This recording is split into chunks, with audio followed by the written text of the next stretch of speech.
have with us Vinay Rajani, Senior Technical and Derivative Research Analyst from HDFC Securities. What would be your top technical picks, Vinay? But I'm expecting this stock to go up to 380 odd levels in coming days. Overall trend has been positive and now after some running correction it has given a fresh move. पापा की तो expectation ये होगी कि तूने MBA complete किया, कोई भी कंपनी फ्री में भी जॉब देती है, कोई सैलरी नहीं देती है तो स्टार्ट है। क्योंकि मुझे इतना ग्राउंड लेवल पे उन्होंने रखा था कि तू लाइफ में कुछ नहीं कर सकता। लेकिन उस टाइम पे मेरे पापा ने जो ये बातें की थी उससे मेरे दिल पे हर्ट होता था कि नहीं मैं कर सकता हूँ। मुझे CMT कर एक कोर्स था जो मुझे लग रहा था कि काफ़ी चैलेंजिंग है और अगर ये मेरे नाम के पीछे लग गया तो I will have a self confidence. In 2005-2006 when I started my career, fundamental analysis को हमेशा अपर हैंड माना जाता था। उस टाइम पे जब हम चार्ट देखते ना तो चार्ट वाले बोलते थे चार्ट वाले तो हमेशा लॉस ही करते हैं, टेक्निकल एनालिसिस का कोई इतना इंपॉर्टेंट नहीं, जो होता है फंडामेंटल के बेस पे चलता है। तो अच्छा, हमारे टेक्निकल फील्ड में किस प्रिंसिपल बोलते हैं, KISS, किस प्रिंसिपल, ऑलवेज फॉलो किस प्रिंसिपल। अभी किस प्रिंसिपल क्या है? जब राकेश झुनझुनवाला जी को आप सुनोगे 100 ट्रेड लिए हैं या 100 इन्वेस्टिंग आइडियाज़ किए हैं तो उनमें से वो 40% ही राइट जाते हैं। तो सक्सेस रेशियो जैसा कुछ भी नहीं होता है। One of the analysis is ratio charts. अगर आपने 1000 रुपया कमाया तो जितनी खुशी मिलेगी उस 1000 रुपया लॉस करने में आपको उससे काफ़ी ज़्यादा दुख होगा। टेक्निकली तो हम बैठेंगे तो आपको 5 घंटे भी कम पड़ेंगे मेरे साथ डिस्कस करने में कि कितने इंडिकेटर्स हैं, क्या करना चाहिए। मिस्टर वॉरेन बफेट ने ही कहा था stock market is a device to transfer money from impatient to patient. Technical analysis के बेसिस पे स्टॉक सिलेक्शन कैसे किया जा सकता है, तो आप हमें दिखाएंगे? श्योर। जैसे जैसे प्राइस बढ़ती जाएगी वैसे वैसे आपका ये जो एवरेज ट्रू रेंज है वो भी बढ़ता जाएगा। ओ, मतलब ये हैक आपने जो अभी बताया वो पता ही नहीं है लोगों को।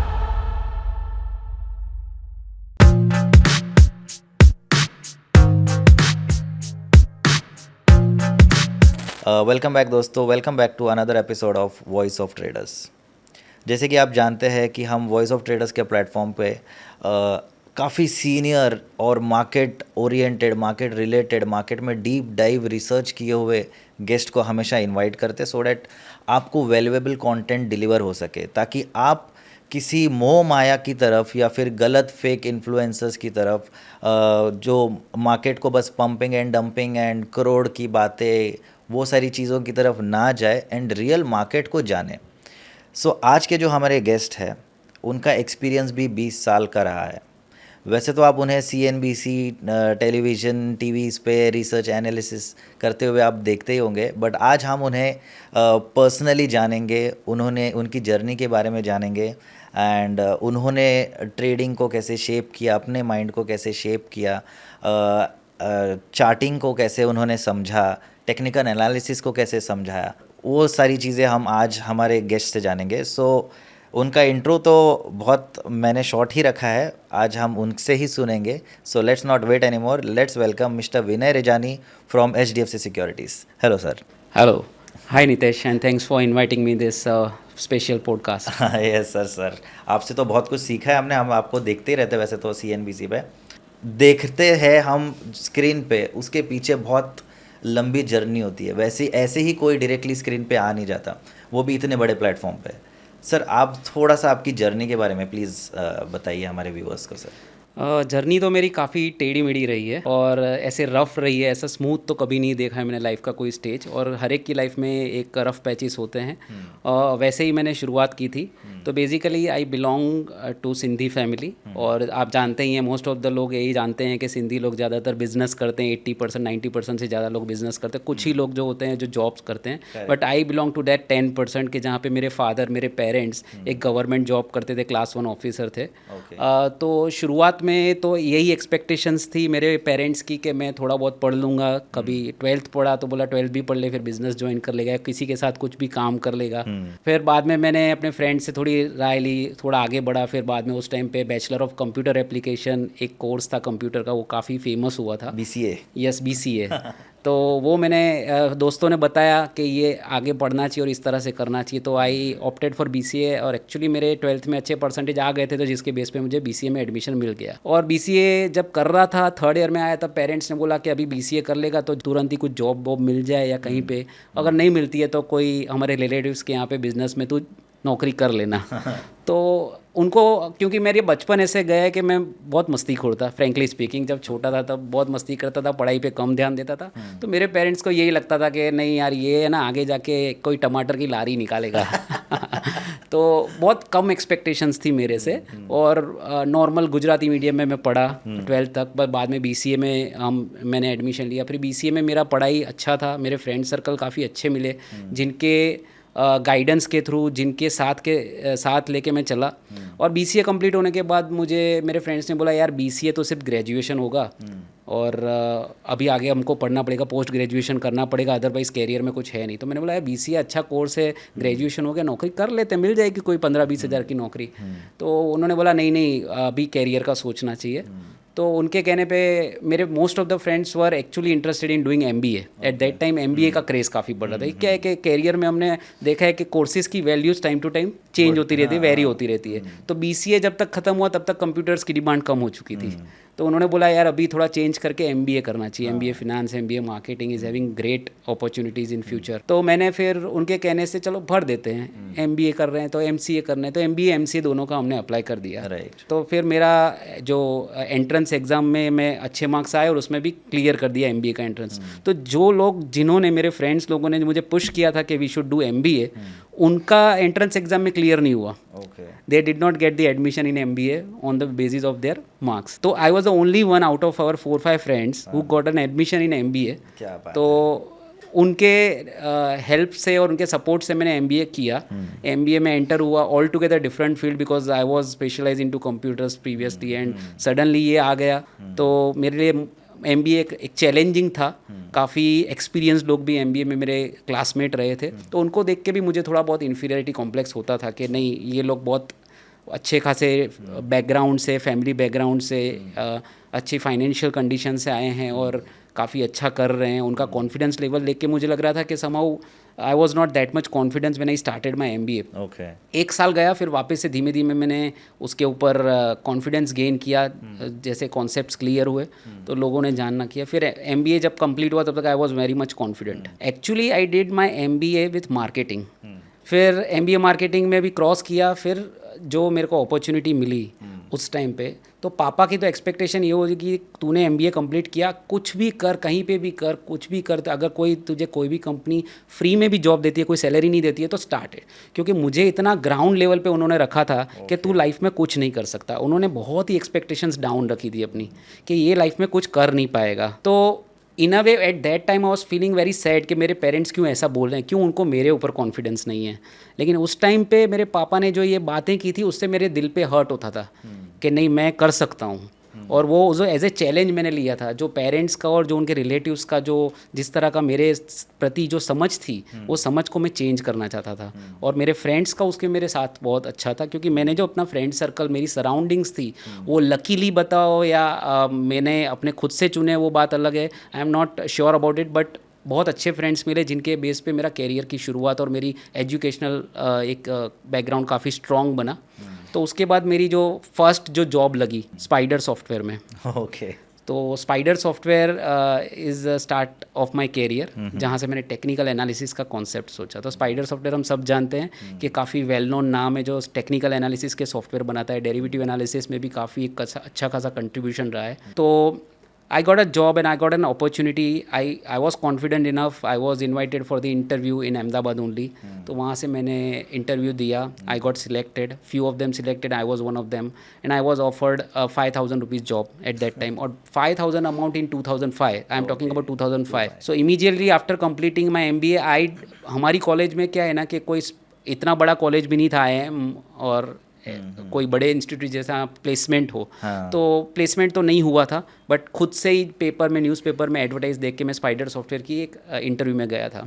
और I got selected luckily because the mister Anand थे जो स्पाइडर सॉफ्टवेयर में, तो उन्होंने मेरा इंटरव्यू लिया था।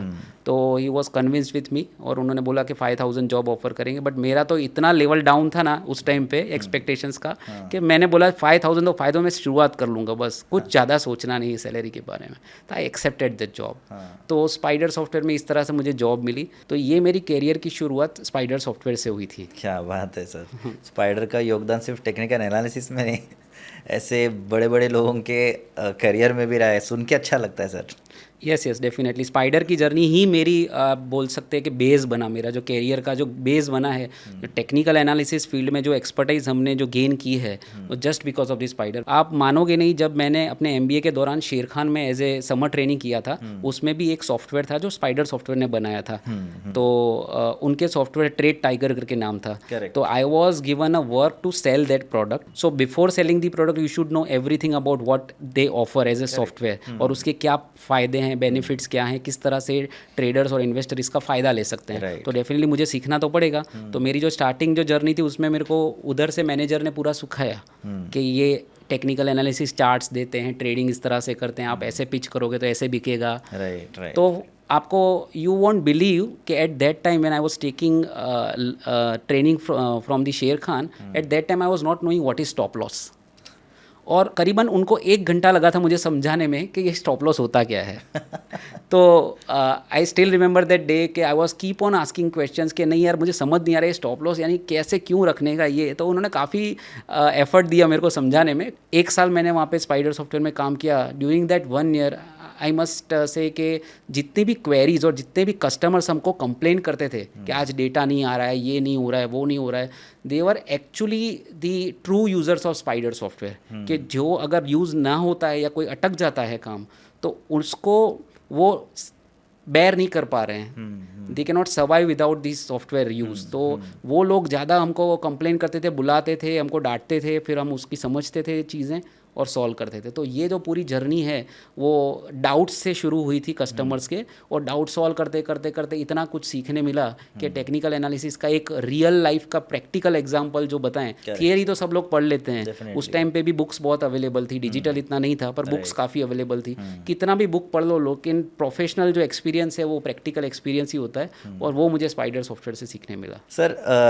मैंने आपके बारे में जब मैं पढ़ रहा था, आपने CMT भी किया है सर जी। CMT क्या होता है, आप थोड़ा हमारे व्यूअर्स को हाईलाइट करेंगे उसके बारे में? जी, तो CMT is chartered market technician. Okay, ठीक है, stands for chartered market technician. ये एक globally leading global credentials body है, जो वहाँ पे थाउजेंड्स ऑफ प्रोफेशनल्स आते हैं जो एजुकेट करते हैं, रिसर्च प्रोवाइड करते हैं और हाईएस्ट स्टैंडर्ड ऑफ प्रैक्टिस करते हैं। ये ग्लोबली एक्सेप्टेड कोर्स है।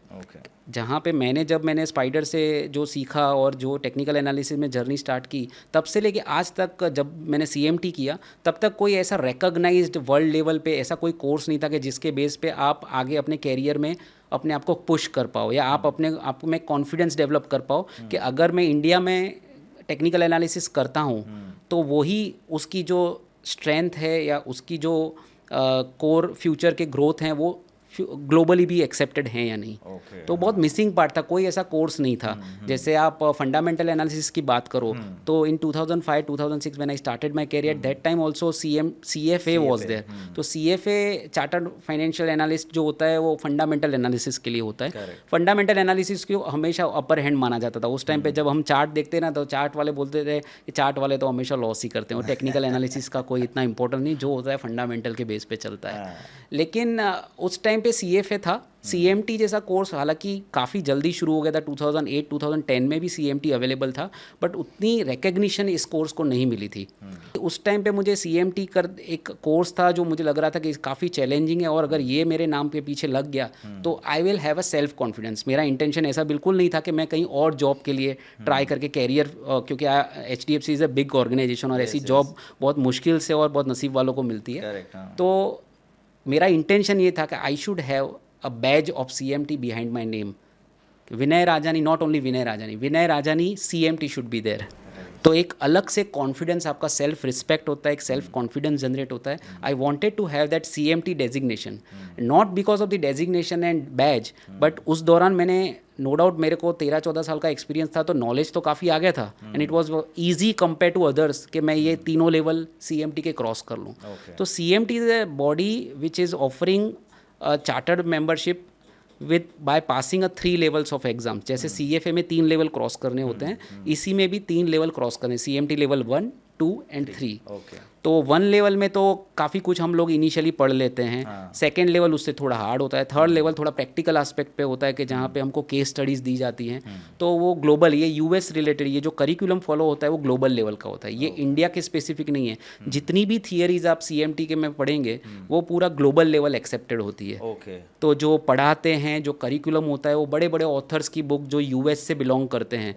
और यूएस वी ऑलरेडी नो के 60-70% जितना फाइनेंशियल मार्केट में जो कंट्रीब्यूशन है वो यूएस मार्केट ही है। इंडिया का तो कंट्रीब्यूशन बहुत कम रहा है फाइनेंशियल मार्केट में। We are growing gradually.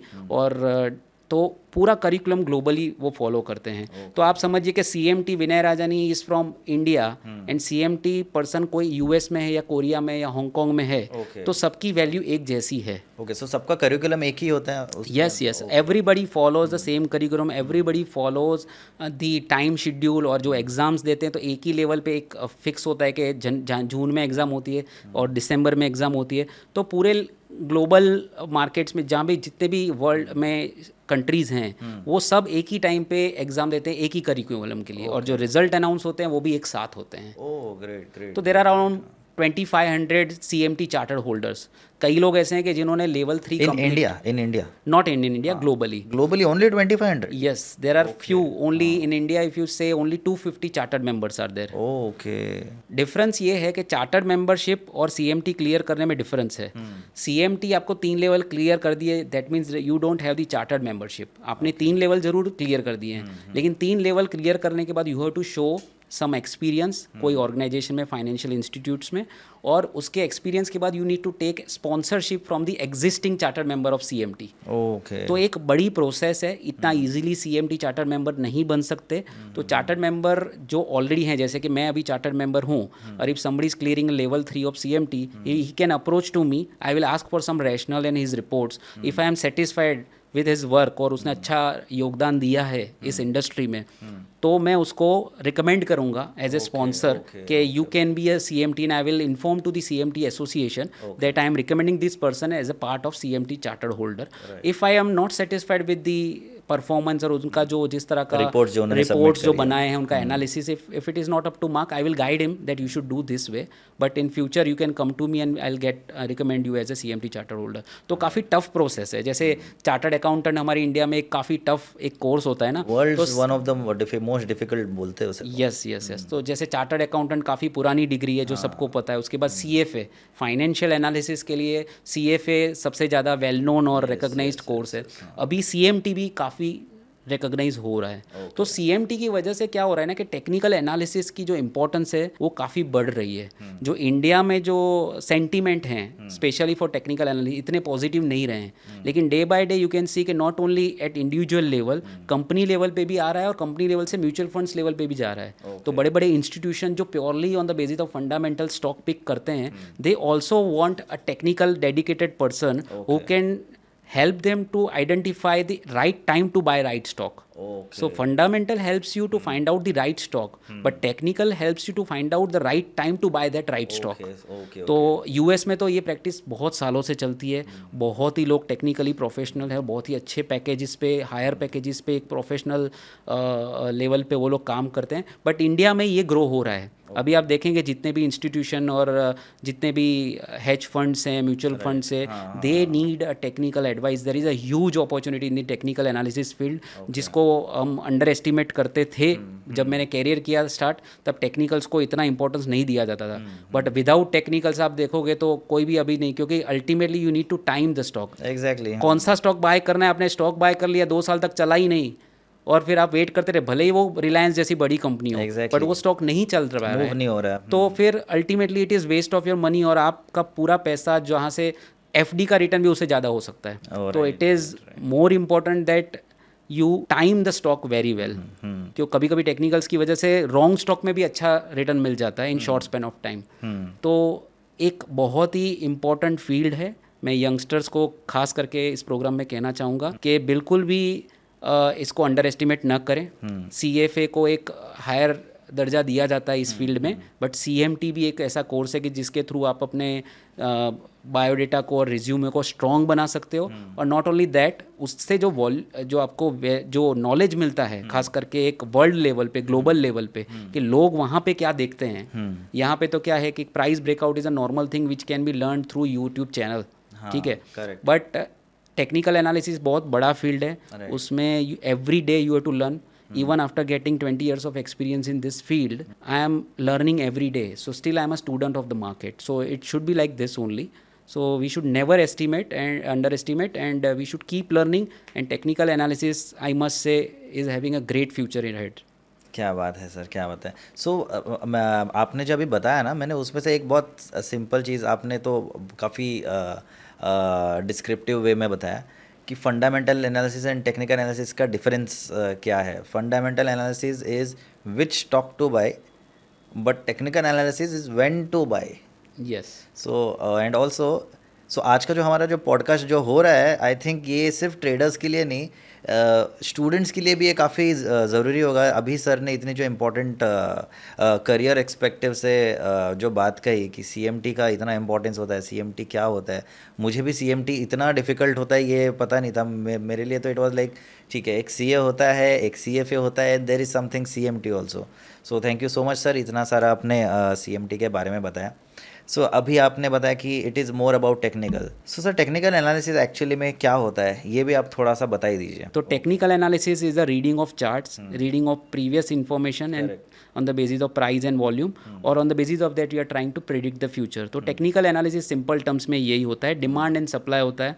और जितना भी हम टेक्निकल एनालिसिस की थीसिस में एक लाइन होती है कि प्राइस डिस्काउंट्स एवरीथिंग, ठीक है। तो आप कोई भी न्यूज़, कोई भी रूमर, कोई भी मार्केट की टिप्स, या कोई भी फंडामेंटल एनालिसिस, या कोई फंड बड़ा FIIs बाय कर रहा है, DIIs बाय कर रहा है, कोई बड़ा इंस्टीट्यूशन बाय कर रहा है, तो basically it is discounted in the price. और आपको कोई कहीं पे भी जाने की ज़रूरत नहीं है। आपको ये सब कुछ, जितने भी बायसेस हैं, जितने भी साइकोलॉजी मार्केट में है, वो combine together comes into the chart. तो आप कोई अवॉइड नहीं कर रहे हो information, whatever is there, it is there in the price, and you can read that price behaviour, psychology, और उसके हिसाब से डिमांड सप्लाई बनता है कि वेदर देयर आर बायर्स ज़्यादा एग्रेसिव हैं, सेलर्स ज़्यादा एग्रेसिव हैं। On the basis of trends and the जो इंडिकेटर्स हम फॉलो करते हैं, उसके बेस पे you can have an upper as by simply analysing the stock fundamentally. But technically क्या होता है ना कि आपके एक सोर्स इन्फॉर्मेशन नहीं है। पूरी दुनिया में जो लोगों का सोचना है पर्टिकुलर स्टॉक या पर्टिकुलर इंडेक्स के लिए, वो पूरा आपको प्राइस में दिख जाता है। तो सबसे बड़ा एडवांटेज यही है कि you don't have to be in particular place for technical analysis. आप कोई एक जगह पे जाके पहाड़ पे बैठ जाओ, वहाँ पे आपको एक सॉफ्टवेयर चाहिए, स्पाइडर सॉफ्टवेयर जैसा, और आपको एक इंटरनेट चाहिए जो अच्छी स्पीड वाला हो। और आप उस टाइम पे क्या होगा कि नॉइस से दूर रहोगे। टेक्निकल एनालिसिस का सबसे बड़ा दुश्मन ये होता है कि जो हर्ड मेंटालिटी होती है, या नॉइजेस अराउंड अस होते हैं। और तीसरा जो सबसे बड़ा जो दुश्मन होता है टेक्निकल एनालिसिस में, दैट इज़ पर्सनल बायसेस। तो वो अगर हम मेंटली स्टेबल हैं और हम अपने डिसिप्लिन्ड अप्रोच रखते हैं, तो टेक्निकल एनालिसिस के लिए कोई भी एक जगह पे, जैसे मेरा हेडक्वार्टर्स मुंबई में है, तो I don't have to be at that place for doing my technical research. I can be anywhere. मैं बस में बैठ के भी अगर मेरे पास इंटरनेट सॉफ्टवेयर है तो आई कैन डू, बट मुझे थोड़ी शांति चाहिए, और एक क्या बोलते हैं कि एक एनालिसिस करके आप एनवायरनमेंट करके एक अच्छा आउटपुट दे सकते हैं। उसके लिए बैकग्राउंड में काफ़ी प्रोसेस लगती है। ऐसा नहीं कि मैंने चार्ट खोला, लैपटॉप खोला और मैं एनालिसिस दे दिया। उसके पीछे इतने सालों का जो हार्ड वर्क है, रिसर्च के पीछे हमने जितना टाइम दिया है एक परफेक्ट सेटअप बनाने के लिए कि ये वाली स्ट्रेटेजी आपको काम कर सकती है, दैट डजंट मीन कि we have not got the failure. Success की सीढ़ी की जो शुरुआत होती है, उसका सबसे पहला स्टेज होता है फेलियर। और जो फेलियर होता है वही आपको सिखाता है कि क्या हम गलत कर रहे हैं और क्या सही करना चाहिए। तो basically this is for traders के कोई भी टेक्निकल एनालिसिस अगर आप स्टार्ट करते हैं, तो आपके पहले 2-3 ट्रेड गलत पड़ते हैं तो don't get disappointed, take it as an opportunity and make it a journal. के कहाँ पे आप एक जर्नल पे बनाइए कि आपने क्या क्या किया था और क्या क्या अवॉइड किया, और किसके कहने पे किया था, whether you listen to your own mind और you listen to somebody else और some other biases let you initiated this trade. तो self study keep on doing that, तो वो हमको मिस्टेक्स जो होती है उससे इम्प्रूव करवाएंगे और ultimately will get a success in technical analysis. Sir आपको ना हमने देखा है, आप स्क्रीन पे भी आते, इतने कॉन्फिडेंस से आप HDFC के लिए रिसर्च कॉल्स आप जनरेट करते, आप लोगों को आपका व्यू देते हो। सर वो तो व्यू हमें पता लग जाता है कि ये स्टॉक है, यहाँ पे एंट्री, यहाँ पे एग्जिट, तो उसके पीछे क्या होता है, आप क्या देखते हो स्क्रीन पे? सो बेसिकली टेक्निकल एनालिसिस पहले तो हमने बहुत शुरुआत में एक इतने सारे इंडिकेटर्स आते हैं, इतने सारे प्राइस सेटअप्स होते हैं, इतनी सारी पैटर्न्स होती है, तो थियरी बेसिस पे आपको पढ़ना पड़ता है। मैंने बुक्स पढ़ी, वीडियोस देखे, आर्टिकल्स पढ़े, बड़े टेक्निकल एनालिसिस को फॉलो भी किया, उनसे हम बहुत कुछ सीखे। स्पाइडर सॉफ्टवेयर में भी आप देखोगे तो अराउंड 200-300 से ज़्यादा इंडिकेटर्स स्टडीज़ में अवेलेबल, और पैटर्न्स तो इतनी सारी हैं, तो आपको एक थियरी एज ए आपको सब कुछ सीखना पड़ता है, ठीक है। और सीखने के बाद आपके एक बैकग्राउंड में रहता है, लेकिन जब प्रैक्टिकल एस्पेक्ट आता है तो फिर आपको धीरे धीरे आपको you have to identify yourself के what kind of traders you are you a trader और आर यू अ इन्वेस्टर। अगर आप ट्रेडर हैं तो यू हैव टू डिफाइन कि आप एक इंट्राडे ट्रेडर हो, स्काल्पिंग करते हो, या आप ऐसे ट्रेडर हो कि जो लेके 1 वीक 2 वीक तक करता है, या तो एक पोजिशनल ट्रेडर ऐसे भी होते हैं कि 2-3 महीने 5 महीने तक का व्यू लेते हैं।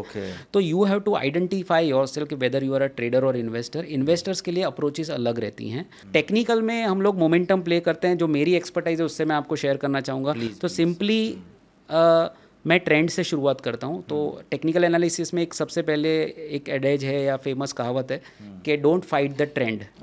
तो ट्रेंड है वही आपका फ्रेंड है। तो आपने अगर राइट ट्रेंड में आ गए तो फिर आपको फिर सक्सेस मिलने का चांसेस ज़्यादा है। तो जैसे लॉर्ड गौतम बुद्धा ने कहा था कि if you face the right direction all you need to do is to just keep walking. बड़े बड़े जो इन्वेस्टर्स हैं या ट्रेडर हैं, जैसे राकेश झुनझुनवाला जी थे यहाँ पे इंडिया में, और वॉरेन बफेट है इन्वेस्टर, तो उनके जो बेसिकली जो मानना होता है कि वो ऐसा ही बोलते हैं कि किस प्रिंसिपल बोलते हैं, KISS, किस प्रिंसिपल, ऑलवेज फॉलो किस प्रिंसिपल। अब ये किस प्रिंसिपल क्या है sir? Keep it simple stupid. Keep it simple stupid, yes.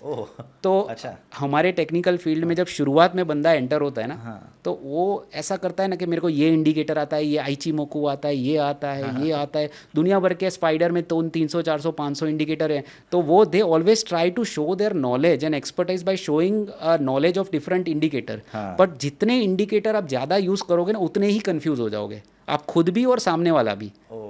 तो कीप इट सिंपल स्टूपिड का कहने का मतलब है कि जो भी आपकी स्ट्रेटेजी है उसको सिंपल रखो। मार्केट में जो प्योर गेम होती है ना, वो साइकोलॉजी की होती है। अभी प्रॉब्लम ये है ना कि अपने एज ए ट्रेडर जो मास पब्लिक है, जो रिटेल में, they will try and they will give more than 80% of their time in finding the right strategy, कि राइट कोई ऐसी इंडिकेटर या राइट स्ट्रेटेजी मिल जाए, मेथोडोलॉजी मिल जाए जिससे पैसा कमा लें। 20% of their time they give to the discipline, they give to risk management, and they give to control their own mindset. तो ये जो 20% वाला का है ना, this is totally on the flip side, ये टोटली उल्टा होना चाहिए। अच्छा, तो ये 80% होना चाहिए। Yes, exactly. 80% जो होता है मार्केट में साइकोलॉजी होता है, आप अपने माइंडसेट को कितना कंट्रोल कर सकते हो, आप रिस्क मैनेजमेंट कैसे कर सकते हो, और आप किससे अपने जो सेटअप बनाया है उसको किस तरह से स्ट्रिक्टली आप डिसिप्लिन से फॉलो करते हो। तो सबसे पहले ट्रेडिंग में क्या होता है ना कि you have to come out with a trading plan. एक ट्रेडिंग प्लान होना चाहिए और उसको एक थरली आपको एक डिसिप्लिन से फॉलो करना है।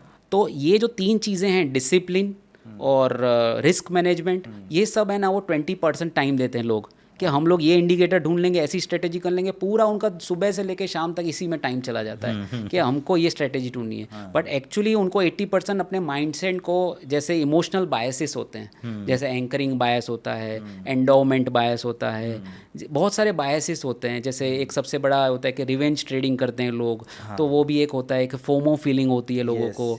तो ये सब जो है ना, वो एक, और दूसरा होता है कि लॉस अवर्जन बायस। तो जितनी खुशी आपको कोई एक प्रॉफिटेबल ट्रेड में मिलती है, सिमिलर उससे मतलब कई ज़्यादा दुख आपको सिमिलर लॉस में होता है। अगर आपने 1000 रुपया कमाया तो जितनी खुशी मिलेगी, उस 1000 रुपया लॉस करने में आपको उससे काफ़ी ज़्यादा दुख होगा।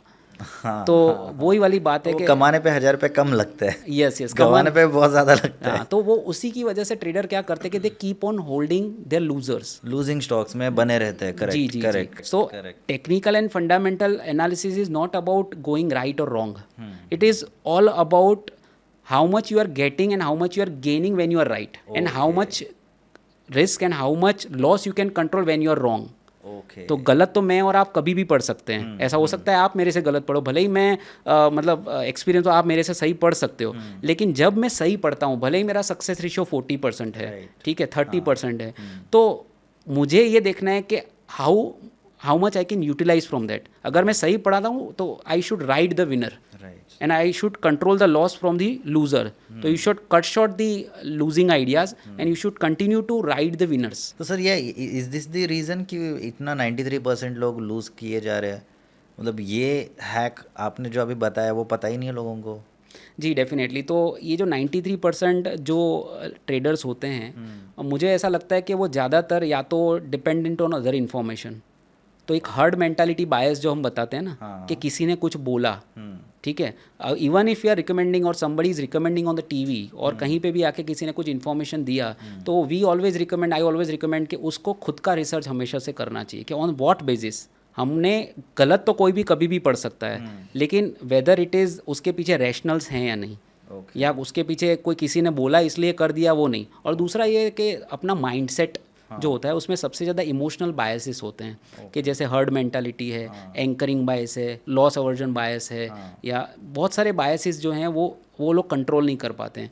आपने एक स्ट्रेटेजी बनाई है, मैं आपको चैलेंज देता हूँ, इंक्लूडिंग मी, मैंने भी स्टार्ट किया था, तो मैं अपना ट्रेडिंग प्लान फिक्स कर दिया कि मैं ये स्ट्रेटेजी फॉलो करके 2-3 महीने का ट्रेड करूँगा।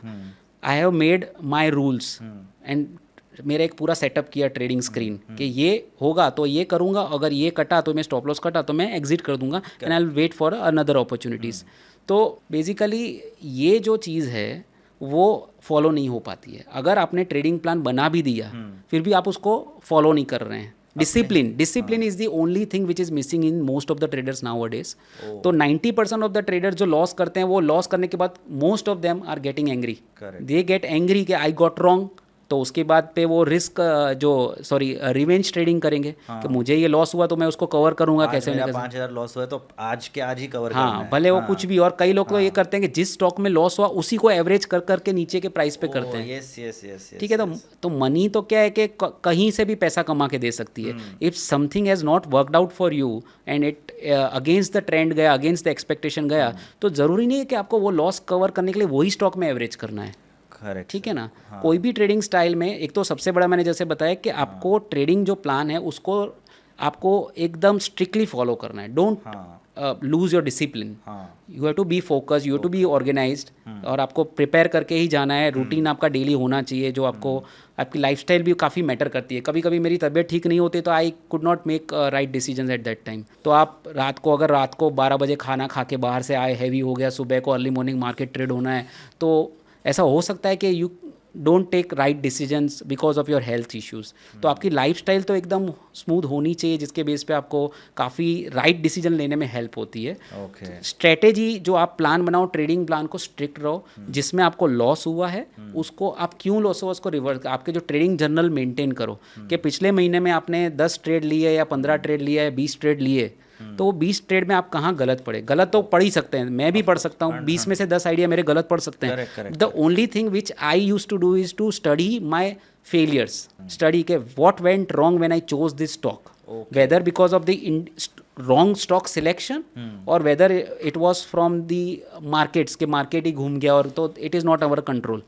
ऑब्वियसली हम जब ट्रेड एनालिसिस करते हैं तो 50% ही हमारा एनालिसिस होता है, 50% तो मार्केट के ऊपर है। तो 50% मार्केट सपोर्ट नहीं करा, आपका ट्रेंड गलत पड़ा, तो you have to cut short your losses. But अगर आपने राइट मार्केट में रॉन्ग स्टॉक सिलेक्ट किया तो वो क्यों किया, वो उसके ऊपर स्टडी करना ज़रूरी है। तो that will try to that will improve your success in finding out the right stock technically.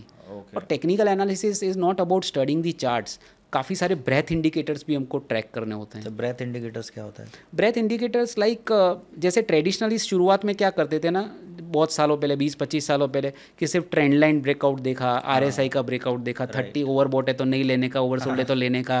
ये ट्रेडिशनल वे तो टेक्निकल एनालिसिस बहुत लोगों ने यूज़ किया, लेकिन ब्रेथ एनालिसिस क्या होता है कि not needed every day. Even if आप सैटरडे संडे को वीक ऑफ में आप बैठ जाओ और स्टडी करो, उसमें आप देखो कि how many stocks are hitting 52 week high and lows, और उसका पूरा हिस्टोरिकल चार्ट्स हमको मिलता है। तो उसको आप उसका भी ट्रेंड देखो कि whether this broader markets are performing और नॉट। 52 वीक हाई ज़्यादा डोमिनेंट है या 52 वीक लो ज़्यादा डोमिनेंट है, तो उसका भी एक ट्रेंड पता चलता है. The another one is the percentage of stocks trading above that 200 DMA, trading above the 100 DMA and trading above that 50 DMA. तो बेसिकली इससे ये पता चलता है कि whether broad market participation is there और नॉट. तो इससे क्या है कि मार्केट में व्यू लेने से कॉन्फिडेंट आता है कि अगर healthy number of stocks are still above the 200 DMA from particular universe like NSE 500, so that gives you more confidence to come out with a trade. कि इस मार्केट में मुझे ये महीना अच्छा रह सकता है, I can go for more trades, I can wait for bigger targets. तो इससे आपको काफ़ी हेल्प होती है. रोज़ाना आपको एडवांस डिक्लाइन रेशियो देखना चाहिए, रोज़ाना 52 वीक हाई लोज भी देखने चाहिए. एक पर्टिकुलर टाइम पे आपको percentage of stocks about 50, 100 and 200 DMA देखना चाहिए. तो ग्लोबल मार्केट्स और ये सब भी थोड़ा बहुत एनालिसिस करना चाहिए. तो काफ़ी सारी चीज़ें हैं. टेक्निकली तो हम बैठेंगे तो आपको 5 घंटे भी कम पड़ेंगे मेरे साथ डिस्कस करने में कि कितने इंडिकेटर्स हैं, क्या करना चाहिए. लेकिन बेसिक ये जो है, you have to be focus, you have to come out with a trading plan. बहुत सारे वॉल्यूम्स के इंडिकेटर हैं, बहुत सारे प्राइस के इंडिकेटर्स हैं, जहाँ से आपको ट्रेंड पता चले, जहाँ से आपको वॉल्यूम एक्यूमुलेशन डिस्ट्रीब्यूशन पता चले, और कहाँ से आपको कॉन्ट्रेरियन बाय सिग्नल भी पता चले, ट्रेंड रिवर्सल्स पता चले. तो बहुत सारे इंडिकेटर्स हैं, उसमें से चुनिंदा कुछ इंडिकेटर्स हैं जो हमने फिल्टर डाउन किए हैं और हम उसको यूज़ करते हैं.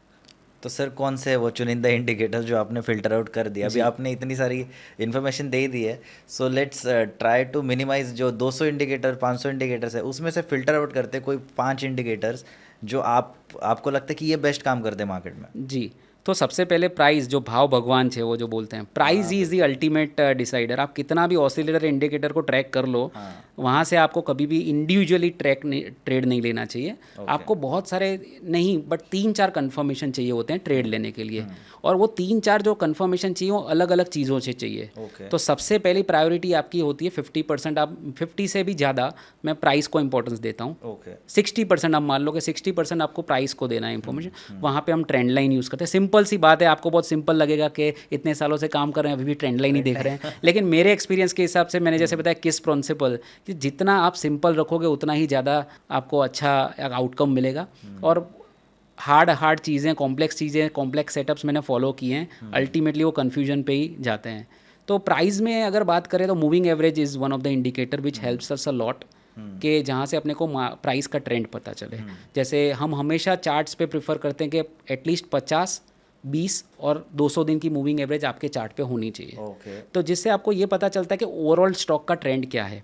भले ही स्टॉक ऊपर से 15% गिरा, but still it is above 100 and 200 days moving average, तो still we can expect a resumption of an up trend. ठीक है. तो ऐसा नहीं होता है कि प्राइस एक ही डायरेक्शन में चलता है. कई ट्रेडरों का ये भी प्रॉब्लम है कि जब भी उन्होंने बाय सेटअप निकाला, स्टॉक प्राइस आपके 5% जितना बढ़ा and you are expecting 10-15%, but वो 5% बढ़ के वापस नीचे आ गया. तो फिर उसको most of the traders avoid करते हैं और भूल जाते हैं कि ऐसा कोई ब्रेकआउट भी आया था. तो प्रॉब्लम ये होता है ना कि वो they don't expect retracement and pull back rallies, और एक्चुअली पुल बैक रैली और retracement is the another second opportunity for the traders who did not re-enter the trade. तो ब्रेकआउट आया और वो तुरंत नहीं चला, तो उसके चलने के बाद वापस आ गया, तो उसको भूल नहीं जाना है. जैसे मैंने क्या करूँगा कि स्टॉक फिल्ट्रेशन के लिए आज मैं बैठा कि ये स्टॉक्स में ब्रेकआउट आया है, उनमें से कुछ स्टॉक ऐसे होंगे कि जो नहीं चलेंगे, तो आप उसको फिर भूल जाओगे, या तो कुछ थोड़ा बहुत चल के फिर ठंडा पड़ जाएंगे, तो आप उसको भूल जाते हो. भले ही वो inverted head and shoulder pattern breakout हो, या cup and handle pattern breakout हो, या सिमेट्रिकल ट्रायंगल ब्रेकआउट हो, बट लोगों को क्या होता है ना कि पेशेंस नहीं है. आप जब बता रहे थे कि 90%, more than 90% of the traders are losing money, what should be the reason. तो एक तो ये होता है ना कि मिस्टर वॉरेन बफेट ने ही कहा था, मैं उनके एक लाइन पे और स्टेटमेंट पे जो फेमस है काफ़ी, कि stock market is a device to transfer money from impatient to patient. Oh wow. So if you are patient enough, तो आपको क्या है ना कि आपकी जो डिज़ायरेबल आउटकम है वो मिलेगा. तो बेसिकली लोगों को पेशेंस नहीं है. ब्रेकआउट्स आते हैं, बहुत सारी साइकोलॉजी होती है, और आप समझिए कि आप जब ब्रेकआउट्स का वेट करते हैं तो आप अकेले नहीं हैं. आपने सिमेट्रिकल ट्रायंगल ब्रेकआउट आपने ऑब्जर्व किया चार्ट पे. तो ज़रा मैं जब शुरुआत किया था ना, तो एक एरिया में एक एनालिस्ट हुआ करता था टेक्निकल. आज एक बिल्डिंग में 10 एनालिस्ट होते हैं technical. Every Tom, Dick and Harry is looking at the chart and they know okay what is symmetrical triangle. Right sir, right. तो आपको आपका अपर हैंड तभी आएगा जब आपको एक्सपीरियंस होगा, या ये जो मैंने बताया ना कि 80% of the traders are finding out the symmetrical triangle और inverted head and shoulder देख के breakout, पता लग जा तो रहा ये 80% जो भाग रहे हैं उस सेटअप्स के लिए, तो आप समझो जहाँ पे जितना स्टॉक जितना रिकॉग्नाइज ज़्यादा हो गया ना, आप देखेंगे, मैंने देखा है कि जो टिपिकल चार्ट सेटअप्स होते हैं ना, चार्ट वो है ना मिड कैप में और स्मॉल कैप में ज़्यादा सही पड़ते हैं। आप अगर रिलायंस पे या TCS पे, इन्फोसिस पे ज़्यादा लगा देंगे ना, तो वो काफ़ी टाइम लेता है। ऑल टाइम हाई का 52 हाई वीक का हाई का ब्रेकआउट आएगा ना, तो आप लो बड़े स्टॉक्स लाइक L&T, रिलायंस, तो you will not get success. ऐसा होगा कि ज़्यादातर जो इंस्टीट्यूशंस होते हैं वो वहाँ पे माल डिस्ट्रीब्यूट करते हैं, तो these stocks are actually bought at the lower level and got accumulated at lower level. तो काफ़ी सारा पार्टिसिपेशन और पूरी सब ब्रोकर और रिसर्च हाउसेज उस कंपनीज को रिसर्च करते हैं, अपने कवरेज में होते हैं। तो जितना जो लोग ज़्यादा देख रहे हैं ना, उतना उस चीज़ में सच पड़ने का चांस कम है, और उसीलिए आपको ज़्यादा एनालिसिस वहाँ पे करना पड़ेगा। तो वही वाली बात है कि आपको basically you have to have an upper hand कि जो नॉर्मल ब्रेकआउट्स का वेट करते हैं, पेशेंस नहीं रख पाते हैं, उसको आपको एक कंट्रोल करना पड़ता है। और वापस से मैं एक चीज़ और बोलना चाहूँगा कि टेक्निकल सेटअप्स में क्या होता है कि आपने एक सेटअप बनाया, आप पूरा दिन मार्केट ट्रैक कर रहे हो, 6-7 घंटा मार्केट जो चल रहा है, you keep on finding the trading ideas, क्योंकि आपको हर एक जगह से ट्रेडिंग कॉल्स आ रहे हैं। तो आपने अपना ट्रेडिंग सेटअप बना के रखा है, व्हाट्सएप ग्रुप भी फॉलो कर रहे हो, टेलीग्राम भी फॉलो कर रहे हैं, तो आपको लग रहा है यार हर जगह से कॉल आ रहे हैं, तो डेफिनेटली मार्केट में पैसा तो बन रहा है, but somehow your setup which you have made for your self as per your profile, वहाँ पे कहीं पे बाय सिग्नल नहीं मिल रहा है। तो आप पेशेंस नहीं रख पाते हो, आप क्या करते हो कि कहीं सारे कुछ ज़बरदस्ती का ट्रेड निकाल देते हो। तो ये फियर ऑफ क्या losing out, fear, FOMO factor जो होता है ना, वो कंट्रोल नहीं कर पाते। अगेन ये वही है कि you are not able to control your mindset. Psychology control करना बहुत ही मुश्किल है, इंक्लूडिंग मी। मैं ऐसा बोल ही नहीं रहा कि मैं आज की तारीख में अपनी साइकोलॉजी को कंट्रोल कर पाता हूँ, बट जितना ट्राई करेंगे ना, जितना समझ पाएंगे ना, उतना ज़्यादा बेटर रहेगा। क्योंकि यही प्रॉब्लम है कि साइकोलॉजी कंट्रोल नहीं होती आजकल लोगों से। सर, तो साइकोलॉजी कंट्रोल करने के लिए कुछ ऐसी हैबिट्स रख सकते हैं लोग जिससे थोड़ा बेटर कंट्रोल हो जाए? देखिए, best way to control your psychology, previous experience है तो आपको सीखने मिलता ही है, लेकिन the more you become objective, then it will automatically, जितनी भी सब्जेक्टिविटी होती है वो ओमिट हो जाती है।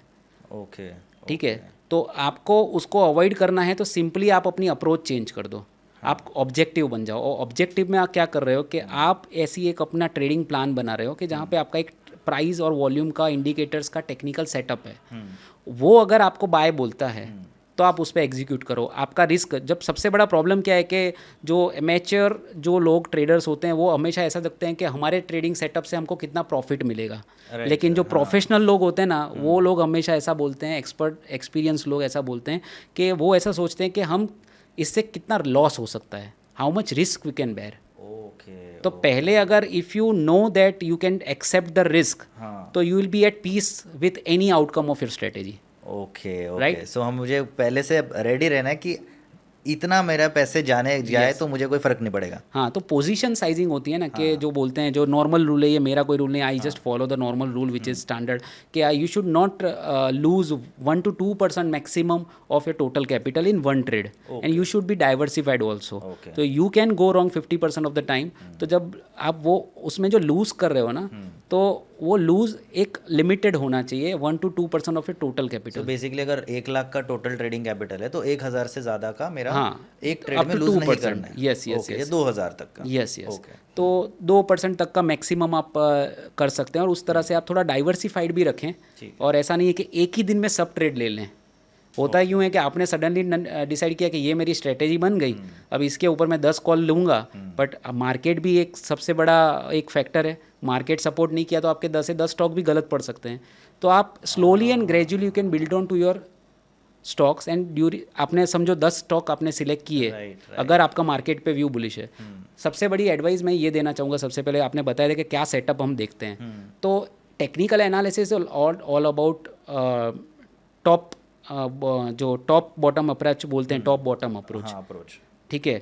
और जो फंडामेंटल होता है वो बॉटम अप अप्रोच होता है। ओके तो टॉप बॉटम अप्रोच में क्या आता है कि we use to track a global market first. सबसे बड़ी चीज़ क्या है कि ग्लोबल मार्केट सही है, सब इंटरनेशनल मार्केट सही है, यूएस मार्केट अच्छा कर रहा है। उसके बाद हम नैरो डाउन करते हैं कि इंडियन का जो इक्विटी का जो बेंचमार्क इंडेक्स है, निफ्टी, सेंसेक्स या बैंक निफ्टी, वो उसका ट्रेंड कैसा है, वो पॉजिटिव है। तो मैं ये देखता हूँ कि अगर निफ्टी अपने 20 दिन की मूविंग एवरेज के ऊपर ट्रेड कर रहा है तो that will give me more confidence while selecting a stock for going long. Okay ठीक है, अगर निफ्टी खुद ही 20 दिन के एवरेज के नीचे ट्रेड करे दैट मीन्स वो उसका ओवरऑल ट्रेंड इतना बुलिश नहीं है, ये नॉर्मल है, sounding like very simple. But अगर निफ्टी 20 डेज मूविंग एवरेज के ऊपर है, उसका हायर टॉप हायर बॉटम है, एक दूसरा इंडिकेटर जो डाउ थियरी बोलते हैं, जैसे मूविंग एवरेज बताया, ऐसे डाउ थियरी के whether there is has been a higher top higher bottom on. फिर अगर आप शॉर्ट टर्म ट्रेडर हो तो आप आवरली चार्ट पे हायर टॉप हायर बॉटम देखो, अगर आप पोजिशनल हो तो डेली और वीकली पे देखो। तो वो अगर वो पॉजिटिव जा रहा है निफ्टी पे, ब्रॉडर मार्केट परफॉर्म कर रहे हैं, number of stocks about 200 DMA भी हेल्दी हैं, 50% से ऊपर हैं, तो आप अगर जब फिल्टर डाउन करने के लिए ब्राउज करोगे अपने चार्ट्स को यूनिवर्स में से, तो you will have more confident कि नहीं, मैं अगर बाय करूंगा इस स्ट्रेटेजी में तो I will wait for my desired target, I will not take a small gain and come out of it. तो basically you have to identify the right time, और सब कुछ अच्छा हो तो पहले ग्लोबल मार्केट सेटअप देखिए, फिर निफ्टी का सेटअप देखिए, फिर जो स्टॉक आपने सिलेक्ट किया वो सेक्टर अच्छा कर रहा है कि नहीं। Try to know the relative strength of your sector. अभी आप देखोगे मार्केट में रिसेंटली जो अभी नीचे से 1000 पॉइंट का रैली आया, और जो भी जीएसटी के अनाउंसमेंट आए पॉजिटिव आए, आप देखोगे तो बहुत ही चुनिंदा सेक्टर्स ने उसमें परफॉर्म किया। एग्जैक्टली आप देखोगे जीएसटी का फायदा बहुत सारे सेक्टर्स को होता है, लेकिन आपको सबसे ज़्यादा परफॉर्म किसने करके बताया? ऑटो सेक्टर ने। तो ऑटोमोबाइल में large cap stocks like Maruti is moving like this, Eicher motor, TVS motor, Mahindra and Mahindra, so these stocks are moving like anything and giving returns like small cap in such a short span of time. Exactly, yeah. So you need to know the relative strength of the sector. Okay. If leading sector, if you don't participate and if you don't find the stock from that particular sector, you will totally lose out.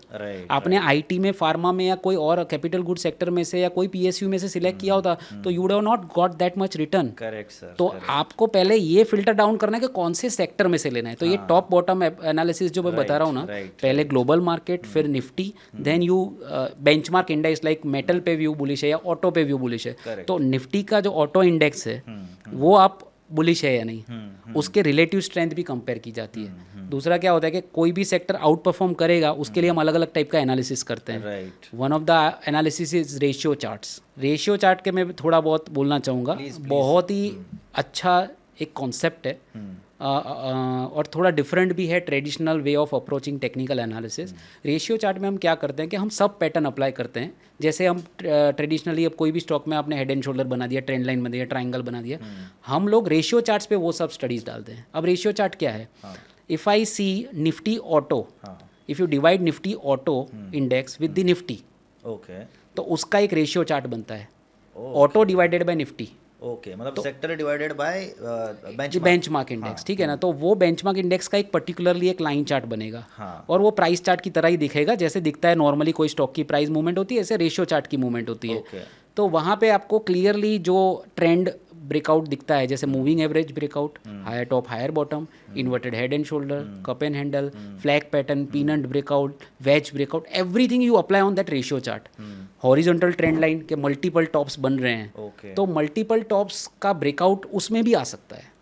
तो उस time पे आपको क्या करना है, what is the conclusion out of it? Suppose if I see a horizontal multiple top breakout on the ratio chart of auto divided by Nifty, that means auto is expected to outperform the Nifty. Okay. तो auto stock अच्छा कर सकते हैं ऐसा। अगर market नीचे जाएगा तो ऑटो कम नीचे जाएंगे, ये एक प्रोबेबिलिटी है। मार्केट अगर ऊपर जाएगा 2% तो ऑटो 5% जाएगा ऊपर। तो ये इस तरह की रिलेटिव आउट परफॉर्मेंस हम ढूंढ रहे हैं। तो rather than going for the sector which is under performing और it is under performing the relative strength जिसकी कम है, उसको आप फॉलो करो। इससे अच्छा आप ऐसे सेक्टर चुनो कि जहाँ पे ब्रेकआउट्स रेशियो चार्ट्स पे दिख रहे हैं। जो निफ्टी के 50 स्टॉक हैं, वो 50 स्टॉक का जो कंबाइंड वेट है, इंडेक्स है, उसको आपका पोर्टफोलियो आउटबीट करना चाहिए।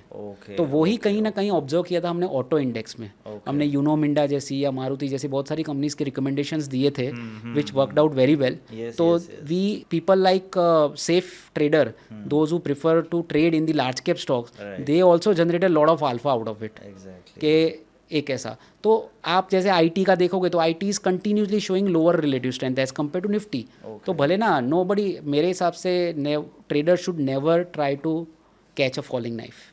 If it is going down, fundamental guys will come and say that it is attractive fundamentally, but market में कभी भी फेयर वैल्यू नहीं होती है। मैंने ये सीखा है मार्केट में। मार्केट में जब बुलिशनेस होती है तो बुलिशनेस भी एक्सट्रीम होती है और बेरिशनेस होती है तो बेरिशनेस भी एक्सट्रीम होती है। तो आपकी फेयर वैल्यू अगर कोई स्टॉक की 100 रुपीज़ है तो पैनिक जब मार्केट में होता है, जो फियर जो होता है ना मार्केट में बेरिश फेस के दौरान, तो वो 100 भले ही उसकी फेयर वैल्यू हो लेकिन वो 80 तक जा सकता है। और उसके पीछे कोई लॉजिक भी नहीं होगा, just because panicking, just because everybody buyer हट गए यानी स्टॉक नीचे ही जा रहा है। यस। और सेम वे ऊपर ग्रिड जो होती है जो मार्केट को ऊपर लेके जाती है, वो ग्रिड में भी यूफोरिक केसेस बनते हैं। भले ही आप देखोगे कि जो मार्केट का स्टॉक का कोई भी लास्ट फेज होता है ना वो सबसे फास्ट होता है। आपने भले ही अच्छे भाव पे कोई स्टॉक लिया 100 रुपीज़ पे, आपने 100 से लेके 150 तक ये स्टॉक आया, आपने बोला यार 50% रिटर्न मिल गया, चलो निकल जाओ। मैंने समझो 6 महीने में 50% रिटर्न कमाया, पर क्योंकि वो लॉजिकल और फेयर वैल्यू है आपके हिसाब से। बट होगा यूँ कि जो 6 महीने में 50% रिटर्न मिला ना आपको, वो आपको एक हफ्ते में और 25% जाते हुए देखेगा। तब आपको जो फीलिंग ऑफ बीइंग वो होगा ना, FOM दर्द होगा। हाँ, दर्द होता है ना कि यार मैंने बेचा और उसके बाद एक हफ्ते में जितना 6 महीना में खड़ा रहा उतना रिटर्न तो एक वीक में मिल गया मुझे। बट ये सब जाने देना पड़ता है। Market is like this only, मतलब ये रिग्रेट का ही होता है मार्केट। बट आपको ये देखना है कि आपने अच्छा कमाया और मिल गया। ऐसे भी प्रोबेबिलिटी होती है कि वहाँ से स्टॉक नीचे भी आ जाए, ठीक है ना। तो वो सब आपको अवॉइड करना पड़ता है। You can't catch a bottom, you can't catch a top. तो आपको जितना रिटर्न मिला वो देखना है। तो जो top bottom top down approach जो मैं बता रहा था, उसमें ये वाला बहुत ही फैक्टर इंपॉर्टेंट होता है। You find out the right sector which can out perform, और उसमें से आप स्टॉक सिलेक्ट करोगे। फॉर एग्जांपल मैंने मेटल सेक्टर पे व्यू यहाँ से बुलिश बनाया है, तो मेटल सेक्टर का ब्रेकआउट मैंने देखा, तो I will try to give more weightage in my portfolio in the metal sector. कि मैंने 10 स्टॉक का पोर्टफोलियो बनाना है तो मैं 3-4 स्टॉक तो एटलीस्ट मेटल में से लूँगा। Sir, so just mutual fund houses यही तरीका अपनाते हैं? Mutual funds usually follow the fundamentals. उनका मोस्ट ऑफ द एनालिसिस होता है वो फंडामेंटल साइड का होता है। नो डाउट उनका नॉलेज, उनका एक्सपीरियंस, जो फंड मैनेजर्स होते हैं वो काफ़ी एक्सपीरियंस्ड होते हैं और दे नो कि कैसे फेज़ में कैसे रिएक्ट करना चाहिए, कभी बेरिश फेज़ में कितना परसेंटेज हमको कैश पे रहना चाहिए, तो वो भी बहुत मैटर करता है। आप कितनी स्ट्रेटेजी आपकी, कई जो म्यूचुअल फंड्स होते हैं अच्छे टाइम पे एग्रेसिव अप्रोच लेते हैं और जब उनको मार्केट के वैल्यूएशन स्ट्रेच लगते हैं, they see that Indian markets can under perform, तो they reduce their exposure in the equity, they usually hedge या थोड़ा बहुत कैश पे आ जाते हैं या थोड़ा मिड कैप में से स्मॉल कैप में से लार्ज कैप पे आते हैं। तो ये क्या है कि general based on their experience ये बहुत मैटर करता है। राइट स्टॉक सिलेक्शन तो मैटर करता ही है डेफिनेटली, उससे बड़ा तो कोई है ही नहीं, लेकिन स्ट्रेटेजी आपका एग्जीक्यूशन भी बहुत इंपॉर्टेंट रोल करता है। आपने राइट स्टॉक सिलेक्ट कर लिया लेकिन मार्केट का अंडर परफॉर्मेंस की वजह से आपको स्ट्रेटेजी चेंज करनी पड़ती है। You to be on cash, you to change the allocation from mid cap to large cap at that same time. तो ये जो एक्सपर्टाइज होती है वो फंड मैनेजर्स के पास होती है और स्टॉक सिलेक्शन उनका ज़्यादातर फंडामेंटल साइड से होता है। ओके सर, अभी तो स्टॉक सिलेक्शन की बात हमने कर ही ली है सर। एक हम लोग चार्ट पे भी देख लेते कि what could be technical analysis के बेसिस पे स्टॉक सिलेक्शन कैसे किया जा सकता है, तो आप हमें दिखाएंगे? श्योर जी। तो ये जैसे मैं यहाँ पे जो पैटर्न्स फॉलो करता हूँ वो एक मारुति के चार्ट के थ्रू मैं आपको दिखाना चाहूँगा, जो जनरली एक वन ऑफ द सेटअप है। ऐसी कोई नहीं है कि हम एक ही सेटअप यूज़ करते हैं, depending on our requirement, whether it is a short term, medium term और long term, we keep on changing our trading strategies and trading setup. But generally ये जो चीज़ें हम नॉर्मली हर एक चार्ट पे रखते ही हैं, ऐसी चीज़ें हम अवॉइड नहीं करना चाहते हैं जो बहुत कॉमन है, सिंपल है और इफेक्टिव भी हैं। तो one of the strategies like this. So this is for like intraday और positional? This is more like a positional. Intraday में हम लोग ज़्यादा कॉल्स नहीं रिकमेंड करते, ज़्यादा हम पोजिशनल पे ध्यान देते हैं, जहाँ पे मिनिमम 1 वीक से लेके 3 मंथ का व्यू टाइम फ्रेम बैठता Okay, है sir, तो okay. थोड़ा पोजिशनल व्यू लेते हैं. सेम वे अगर आप शॉर्टर टाइम फ्रेम पे अप्लाई करोगे तो वो इंट्राडे ट्रेडिंग हो जाएगी. Okay, तो इट ऑल डिपेंड्स ऑन, क्योंकि फ्रैक्टल इन नेचर है. You can change the time frame. This is a daily time frame. आप आवरली टाइम फ्रेम करोगे तो ट्रेडिंग पे भी काम कर सकते हो 1 या 2 दिन के लिए. Okay, तो आप टाइम फ्रेम तो कभी भी, इससे लॉन्ग टर्म देखना है तो आप यही सेटअप वीकली चार्ट्स पे अप्लाई कीजिए. Same way in monthly. But right now we are taking an example of daily chart of Maruti. ठीक है. ठीक है. तो यहाँ पे आप जैसे देख पा रहे हैं कि ग्रीन लाइन, एक है रेड लाइन और एक है वाइट लाइन. Right. ये these are nothing but the moving averages. So I have taken the 20-day exponential moving average which is green line. This red line is a 50 days exponential moving average. और जो third line है वो 200 days moving average है exponential. ठीक है. And तो यहाँ पे हम देख पा रहे हैं ये RSI इंडिकेटर है, रिलेटिव स्ट्रेंथ इंडेक्स. ये काफ़ी कॉमन इंडिकेटर है, most of the trader use करते हैं, अपनी स्क्रीन पे रखते ही हैं. अप डेज और डाउन डेज का जो रिलेटिव स्ट्रेंथ है उसके बेसिस पे ये इंडेक्स बनता है. और कभी कभी पॉजिटिव डाइवर्जेंस और ब्रेकआउट्स जो हम नॉर्मली प्राइस पे अप्लाई करते हैं वो सेम चीज़ RSI पे भी अप्लाई करते हैं. एक दूसरा इंडिकेटर है, ये एक ऑसिलेटर माना जाता है. ये एक मोमेंटम इंडिकेटर है MACD which is also moving average convergence divergence. वहाँ पे भी आपको कई बार एडवांस में सिग्नल मिलता है. Though it is consider to be a lagging indicator, पर कभी कभी प्राइस के पहले भी ये इंडिकेशन दे देता है, जिसका एग्जाम्पल हम देखेंगे. और तीसरा जो इंडिकेटर यहाँ पे मैंने डाला है वो है ऑन बैलेंस वॉल्यूम. तो जैसे मैंने बताया कि जो भी टेक्निकल एनालिसिस की जो स्टडीज़ होती हैं that is dependent on price and volume only. Price के ऊपर आपको 100 इंडिकेटर मिल जाएंगे. आप 100 के 100 इंडिकेटर इसमें डालोगे तो अल्टीमेटली उसका पर्पस तो एक ही होगा. तो rather then coming out with 5, 7, 10 indicators which actually represents price only, इससे अच्छा आप दूसरे इंडिकेटर जैसे वॉल्यूम है तो वॉल्यूम के भी रिलेटेड एक इंडिकेटर आता है. वो ऐसा एक फेमस इंडिकेटर है ऑन बैलेंस वॉल्यूम, जिसका स्पाइडर में OBV करके कोड आता है. तो ऑन बैलेंस वॉल्यूम क्या करता है कि जो अप डे होता है, जिस दिन कोई भी स्टॉक बढ़ा है तो उसका वॉल्यूम काउंट होता है. अगर दूसरे दिन भी स्टॉक ऊपर गया तो वो उसका वॉल्यूम ऐड होता जाएगा. और अगर माइनस गया तो वो वॉल्यूम उस दिन का माइनस होगा. इस तरह से एक्यूमुलेशन डिस्ट्रीब्यूशन एक लाइन बनती है वॉल्यूम के बेस पे. तो जहाँ पे आपको स्मार्ट मनी कहाँ जा रहा है वहाँ से पता चलता है. तो I would always suggest you should have at least 1 or 2 indicator based on volumes and 2-3 maximum indicators based on price. ठीक है. तो यहाँ पे हमने moving average to identify the trend. और जैसे ये मैं देख रहा हूँ यहाँ पे दिस वाइट लाइन पे आप जैसे यहाँ पे देख पा रहे हैं the stock like Maruti was trading continuous support here. Okay. तो यहाँ पे सपोर्ट ले रहा है. ये बात हो रही है मई जून 2025 की. और यहाँ से हम कंप्लीटली देख रहे हैं स्टॉक यहाँ पे 200 दिन की मूविंग एवरेज के नीचे नहीं जा रहा है. And it is into a complete consolidation. आप देख पाएंगे ये स्टॉक यहाँ से लेके अब यहाँ तक आप कंप्लीट कंसोलिडेशन देख पा रहे हैं. तो ये जो रेंज में है तो कभी क्या होता है कि हम टेक्निकल्स में बोलते हैं कि as a technical trader who is following complete theory of technicals should act as a wait as a sniper. Sniper क्या करता है कि अपने शिकार का घंटों तक वेट करता है. जब वो शिकार आता है तब वो निशाना लगा के तैयार बैठा होता है तब शूट करता है. तो जब वो शूट करता है ना, वेट करना है उसको एज ए स्नाइपर. बट जब वो शूट करता है तो whenever you want to shoot in the stock market in particular stock as per your technical setup, you have to act like a robot. So wait for a stock setup as a sniper and execute like a robot. तो this is should be the strategy. Robot मैं इसलिए बता रहा हूँ कि जो biases और जो प्रॉब्लम्स होते हैं ना वो हमको अवॉइड करने हैं. जब सेटअप दिखा तब अपना रिस्क रिवॉर्ड देख लो, तब आपका स्टॉप लॉस फिक्स कर दो और आपका डिजायर टारगेट देख लो and go ahead with it without applying any other bias, herd mentality और एनी अदर बायस. ठीक है ना. तो यहाँ पे आप देख पा रहे हैं कि ये एक ट्रेंड था जो कंसोलिडेशन वाला फेज था. अप ट्रेंड होता है, डाउन ट्रेंड होता है, कंसोलिडेशन होता है. ठीक है. अब यहाँ पे मैंने एक देखा कि ये जो स्विंग हाई था उसका करीबन यहाँ पे ये लेवल पे 13,200 और उसके बाद ये लोअर टॉप बना और एक ट्रेंड लाइन बन रही थी जहाँ पे इसको यहाँ पे रिस्पेक्ट मिला, यहाँ पे रिस्पेक्ट मिला. और at the same time it was not breaching the 200 days moving average which is white colour. और 200 DMA के साथ साथ मैंने एक सुपर ट्रेंड इंडिकेटर भी डाला है which is also a trend indicator कि जिसके बेस पे सपोर्ट रेजिस्टेंस आइडेंटिफाई करते हैं. तो यहाँ पे not only 200 days moving average but this pink line which is a super trend indicator also acting as a support. एक बात तो तय हो गई कि ये डाउन भी नहीं जा रहा है, अप भी नहीं जा रहा है. सो कंसोलिडेट हो गया. और यहाँ पे आप देखोगे RSI is completely into consolidation. It is moving like this and this. Okay. But this was the day when it actually gave breakout on the price chart. ये जो दिन है. जो 12 अगस्त का दिन है, Yes. यहाँ पे हमने देखा था कि लेवल करीबन 12,900 के ऊपर निकला था ये लेवल, ठीक है। और यहाँ पे हमने प्राइस ब्रेकआउट देखा, प्राइस ब्रेकआउट के साथ वॉल्यूम ब्रेकआउट है तो है। हमको एक ये चीज़ भी देखनी है कि पिछले 10 दिन का जो एवरेज वॉल्यूम है उससे अगर ज़्यादा वॉल्यूम हुआ है, फॉर एग्जांपल 10 दिन 20 दिन हम कुछ भी रख सकते हैं depending on your profile, but at the same time जब प्राइस ब्रेकआउट आया तब वॉल्यूम का भी एवरेज ब्रेकआउट देखा था हमने, जो एवरेज वॉल्यूम से यहाँ पे बड़ी कैंडल आपने बनते हुए देखिए। Yes, अब sir. आप ये देखिए, ये जो ग्रीन लाइन है और ये रेड लाइन है, it is 20 and 50 days average.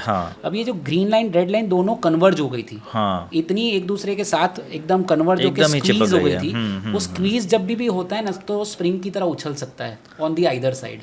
तो ये जो स्क्वीजिंग ऑफ हो गया and continuously taking support on 200 DMA and super trend, we saw that at this day this squeezing off धीरे से उसने मगरमच्छ अपना मुंह खोलता है ना, जैसे मूविंग एवरेज एक्सपांड होती है। तो शॉर्ट टर्म मूविंग एवरेज जो 20 दिन की थी वो 50 दिन से थोड़ा अलग होना शुरू हुई। तो उस दिन पे हमने देखा कि it has opened his mouth, crocodile has opened his mouth, यहाँ पे वॉल्यूम के साथ ब्रेकआउट हुआ। अच्छा, अभी कोई भी चीज़ को ट्रेड लेने से पहले 3 4 5 जगह से कंफर्मेशन करना जरूरी होता है। फर्स्ट आपने प्राइस ब्रेकआउट देखा मूविंग एवरेज से, ट्रेंड लाइन से। सेकंड ब्रेकआउट आपने कंफर्मेशन लिया वॉल्यूम के साथ, चलो बढ़िया हो गया। अभी दूसरा एक इंडिकेटर देख लो RSI। तो RSI में हम जनरली मानते हैं कि कभी भी RSI 50 के ऊपर होती है तब मोमेंटम ट्रेडिंग करना ज़्यादा प्रेफरेबल होता है। RSI ओवरसोल्ड है तो आप ज़्यादा मोमेंटम करोगे तो होगा कि वो ट्रेंड फेवर में नहीं जाएगा। तो we usually prefer rising RSI above 50 level. और आप देख पाओगे यहाँ पे ये जो कंसोलिडेशन RSI में था वो कहीं ना कहीं यहाँ पे जाके 60 के ऊपर RSI गई इसकी। तो प्राइस के साथ मोमेंटम कंसोलिडेशन ब्रेकआउट RSI में ही आया। आप ये देखिए MACD indicator, this is nothing but the MACD indicator. ये जो स्क्वीज हो गया था और ये जो उसकी इक्विलिब्रियम लाइन बताते हैं और ये सिग्नल लाइन बताते हैं, ये ग्रीन लाइन जैसे ही रेड लाइन से बिफोर द ब्रेकआउट आ गई थी, यहाँ पे green line was above the red line, that means तो थोड़ा थोड़ा मोमेंटम गेन किया शुरू किया था, बट ब्रेकआउट आया इस दिन पे प्राइस का। तो जब प्राइस ब्रेकआउट देता है तब हमको कंफर्म करना है। तो चलो MACD ने आप देखो इसने भी मुंह खोला यहाँ पे, एक आपने देखा होगा रेड लाइन से थोड़ा ओपन अप हो गया और ये इक्विलिब्रियम लाइन से ऊपर गया, ठीक है। And this is the third indicator which is a volume based indicator, this is the OBV।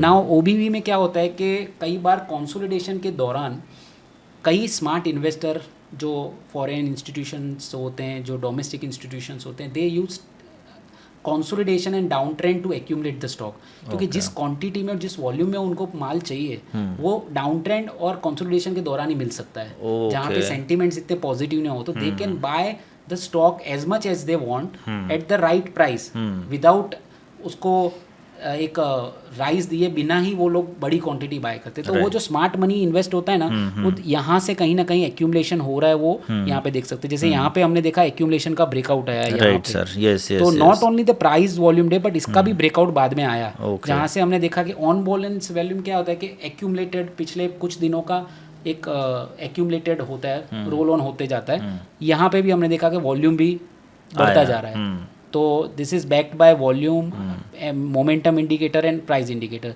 So this was the price when it actually broke out on chart 12,900 and after that it went into a overbought zone in RSI। But RSI overbought है इसका मतलब ये नहीं है कि वो price नहीं बढ़ सकता। सो this is the old thinking कि भाई RSI मिथ है कि भाई 90-70 के ऊपर चला गया, तो बट एक्चुअली जो राइज होता है ना वो 70 के ऊपर ही आता है। तो it can remain overbought for longer period of time and stock can even rise 20-30% after that. क्या बात है। सो नेवर एवर कोई भी ट्रेड ओवरबॉट में आ गया है RSI तो इसका मतलब कभी भी इस तरह से नहीं लेना चाहिए। सो मिस इंटरप्रिटेशन है तो यस।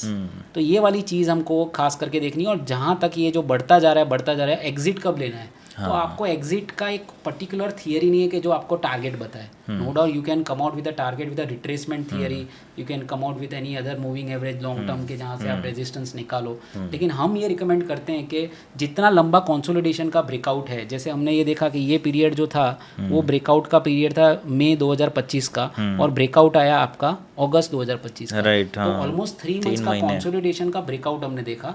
तो 3 महीने का ब्रेकआउट है, जितना स्क्वीज था तो जितनी स्प्रिंग दबी हुई है उतनी उछलेगी। राइट। तो टाइम फ्रेम हमने बढ़ा लिया है 3 महीने का और ब्रेकआउट है, तो obviously we are desire target is much beyond the normal gains. तो इसमें बेस्ट स्ट्रेटेजी ये होता है कि decide one stop loss and keep it on trailing basis. Okay आप जैसे यहाँ पे 12,900 पे ट्रेड लेते हो और आपने स्टॉप लॉस रखा है यहाँ पे 200 डेज एवरेज का, जो करीबन 12,300 के आसपास है। तो जैसे ही वो स्टॉक यहाँ से बढ़ना शुरू हुआ तो on every 5% gain you can raise your stop loss by 5%, और you can decide the near term stop loss by choosing any other pivotal level या मूविंग एवरेज, बट उसको बुक मत करो क्योंकि वो स्टॉक 10% बढ़ सकता है, 15% बढ़ सकता है, 20% बढ़ सकता है। तो the best strategy to gain as much as you want यही हो सकता है कि आप अपने स्टॉप लॉसेस को ट्रेल करते जाओ, और जब वो आपका ट्रेल स्टॉप लॉस हिट हो जाए तो उधर से एग्जिट कर लो। तो कोई इंडिकेटर वगैरह है स्टॉप लॉस के लिए भी?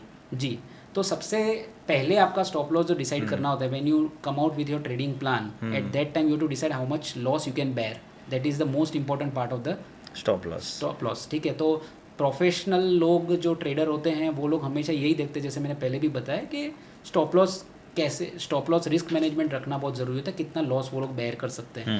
तो 12,900 पे जो ब्रेकआउट आया उस टाइम पे मैं उसकी नॉर्मल वॉलेटिलिटी देखूंगा, जो हमने देखा 3 महीने में हमने ब्रेकआउट आते हुए देखा, 3 महीने के कंसोलिडेशन का ब्रेकआउट। तो what I would do is I would take a average true range ATR indicator, that is nothing but the उसकी नॉर्मल वॉलेटिलिटी देखते हैं कि स्टॉक नॉर्मली कितना वॉलेटाइल रहता है, उसकी वॉलेटिलिटी कितनी है। क्योंकि आप 5% स्टैंडर्ड स्टॉप लॉस फिक्स करोगे तो 5% एक रेगुलर स्टॉक में 5% नॉर्मल हो सकता है, लेकिन कोई ज़्यादा वॉलेटाइल स्टॉक है तो we have to decide and come out with a stop loss according to the its volatility, adaptive to the volatility. तो average true range is one of the indicator. तो वहाँ पे क्या होता है कि आप समझो 30 दिन की एवरेज ट्रू रेंज आपने इसमें चार्ट में डाल दी, like I would like to show here यहाँ पे। तो मैंने यहाँ पे RSI निकाल दिया, MACD निकाल दिया, ये एक एवरेज ट्रू रेंज है जो वहाँ पे 14 दिन की एवरेज ट्रू रेंज है। फॉर एग्जांपल मैं यहाँ पे 30 दिन का एक ट्रू रेंज रखता हूँ, ठीक है। तो ये नॉर्मल वॉलेटिलिटी काउंट कर रहा है कि ये स्टॉक के लिए 30 दिन की जो ट्रू रेंज है, जो हाई लो और क्लोज की जो वॉलेटिलिटी है वो 285 रुपीज़ है एज ऑन टुडे। ठीक है, अगर ये यहाँ पे मैं डिसाइड कर रहा हूँ on the breakout day, at that time I saw that 211 rupees is the 30 days volatility. तो you have to take that figure and multiply by with 2 और 3। 210 को आप 2 या 3 से मल्टीप्लाई कर दो, तो 210 का डबल हुआ 420, या 210 का डिपेंडिंग, आप थोड़ा बड़ा गेन चाहते हैं तो मैं सजेस्ट करूंगा 3 टाइम्स करो पोजिशनल के लिए। तो 210 मल्टीप्लाई बाय 3 यानी 630 रुपये। तो what ever it is the price, आपको उस प्राइस से 630 रुपये माइनस करना है। यानी जैसे आपका 12,600 का भाव है तो 600 का माइनस करने का तो 12,000 का स्टॉप लॉस आपका बैठता है। तो depending on the stocks last 30 days volatility, ये एक फेमस ऑथर हैं जिनका ट्रेडिंग में बहुत नाम है US मार्केट में, trade like stock market wizard, Mark Minervini उनका नाम है। उन्होंने एक स्ट्रेटेजी डिसाइड की कि एवरेज ट्रू रेंज निकालो पिछले एक पीरियड की और उसको मल्टीप्लाई बाय 2 और 3 करो, वो जो प्राइस आती है उसको करंट मार्केट में से माइनस करो, तो you will get your stop loss, और वो स्टॉप लॉस आप फिर फॉलो करो। और आपका जो ट्रेलिंग स्टॉप लॉस होगा, जैसे जैसे प्राइस बढ़ती जाएगी वैसे वैसे आपका ये जो एवरेज ट्रू रेंज है वो भी बढ़ता जाएगा। तो basis on the which you can also decide your trailing stop loss. So ये वाला जो स्टॉप लॉस का तरीका आपने बताया, ये सिर्फ पोजिशनल ट्रेड्स में ही काम करेगा या इंट्राडे ट्रेड्स में भी ये काम कर सकता है? जी, तो मैंने जैसे बताया कि ट्रेडिंग में सबसे बड़ी टेक्निकल की ये बात होती है कि आपने ये इंडिकेटर डेली चार्ट पे लगा, right. Suppose if you are intraday trader तो इसके 5 मिनट के चार्ट पे लगा दीजिए। तो depending on the volatility it will decide the stop loss accordingly. Correct, ठीक है। काफ़ी सारे तरीके हैं आपको सपोर्ट लेने के या कोई पाइवोट लेवल देखने के इंट्राडे ट्रेडिंग में, but this is one of the modern and काफ़ी एक अच्छी एक टेक्निक है जिसके बेसिस पे आप उसकी वॉलेटिलिटी के, जैसे आप ऐसा हो सकता है कि निफ्टी में इतनी वॉलेटिलिटी ना हो लेकिन बैंक निफ्टी में ज़्यादा वॉलेटिलिटी हो। If you want to trade bank Nifty, तो आप अगर निफ्टी में जो स्टॉप लॉस फॉलो करते हैं मैक्सिमम 0.5% 1%, बैंक निफ्टी में मे बी उसकी वॉलेटिलिटी के हिसाब से अलग स्टॉप लॉस बैठता है। तो better to come out with the stop loss which uses the average true range. तो आई वुड रिकमेंड कि आपको 20 दिन का एवरेज ट्रू रेंज रखना चाहिए और उसको मल्टीप्लाई बाय 2 करना चाहिए, और उसका एटलीस्ट जो आपका टाइम फ्रेम हो वो 2 से 3 वीक का होना चाहिए। For intraday this is for positional traders. नहीं, इनिशियली आपने 30 डेज का उसमें बताया था, जैसे हम इंट्राडे के चार्ट पे रख रहे हैं तो that will become a 20 period average true Okay, got तो it. 5-5 मिनट का ठीक चार्ट अगर रखा है तो 5-5 मिनट के 20 कैंडल परफेक्ट उसका वो ट्रू रेंज काउंट करेगा हाई लो Okay. क्लोज का और accordingly it will give you the support ठीक है, ठीक है ना done. तो that should be used as a stop loss in any trading strategy. Okay. If you are positional, go for daily. If you are thinking more long term, then go for weekly. तो 20 week की आप average true range निकालो. आप और लंबा चाहते हो 6 महीने से ज़्यादा तो ATR of 20 period on monthly chart. Okay sir एक और तो फर्स्ट टारगेट कितना होना चाहिए और जिसके बाद हमें ट्रेल करना है? फर्स्ट टारगेट ऐसा कोई स्पेसिफिक एक ऐसा कोई रूल नहीं है कि जिसके बेसिस पे आप करो. जैसे कुछ पैटर्न्स ऐसी होती है जैसे सिमेट्रिकल ट्रायंगल. तो सिमेट्रिकल ट्रायंगल की टारगेट मेजर करने की एक तकनीक होती है कि जो गैप है अपर लाइन का और लोअर लाइन का मैक्सिमम जो गैप है that we add that gap is getting added into the breakout level. Right. तो आपको सिंपली उसका टारगेट मिल जाता है. ऐसे ही फ्लैग पैटर्न का भी होता है. तो आइदर यू कैन फॉलो दोस, ठीक है ना. अदरवाइज अगर स्टॉक ऊपर से गिर के नीचे से रिकवर हो रहा है तो you can apply the retracement theories also. Okay but at that time you have to review it every day whether stock is getting into consolidation या उसका ट्रेंड टूट रहा है या कोई ऐसी कैंडल स्टिक फॉर्मेशन हो गई कि जो बेरिश साइड पे इंडिकेशन कर रही है. Right. तो there are many things that you need to look after. There is no perfect magical indicator which give you a target कि यहाँ पे अपन निकल ही जाएंगे. Okay. You have to be adaptive to the situation और उसके हिसाब से मार्केट का ट्रेंड ही चेंज हो गया तो you have to take decision accordingly. Right. Okay. So thank you sir for sharing this valuable strategy. I hope viewers को ये स्ट्रैटेजी पसंद आएगी. आप ज़रूर हमें कमेंट डाउन कीजिए, बैक टेस्ट कीजिए, ट्राई कीजिए एंड पेपर ट्रेड कीजिए initially. Correct sir? So because practice तो लगेगी, डायरेक्टली तो हो नहीं पाएगा.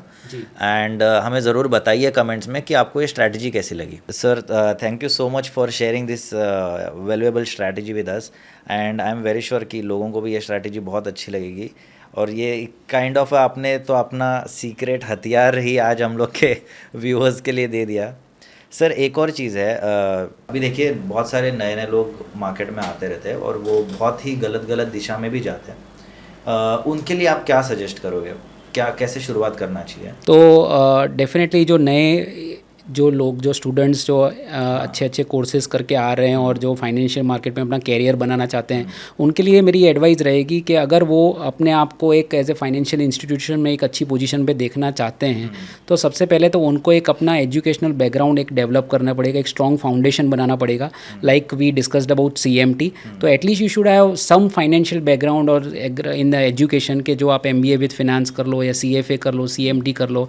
अगर आप टेक्निकल एनालिसिस में अपना कैरियर बनना चाहते हो CMT करिए तो वो उससे काफ़ी फ़र्क पड़ेगा. आपका जो रिज्यूमे होगा वो काफ़ी स्ट्रॉन्ग हो जाता है. दूसरा, आप अपनी जो टेक्निकल एनालिसिस या जो भी एनालिटिकल स्किल्स है उसको कंटिन्यूस डेवलपमेंट करते रहो, एक एक्सपर्टाइज कर लो कि जिसको आप ऑन द रूटीन बना लो. एंड नेवर एवर आप कभी भी अपने आप को ओवर कॉन्फिडेंस में लेके उसमें मत आ जाइए कि आप सब कुछ सीख गए, आपको सब कुछ आता है.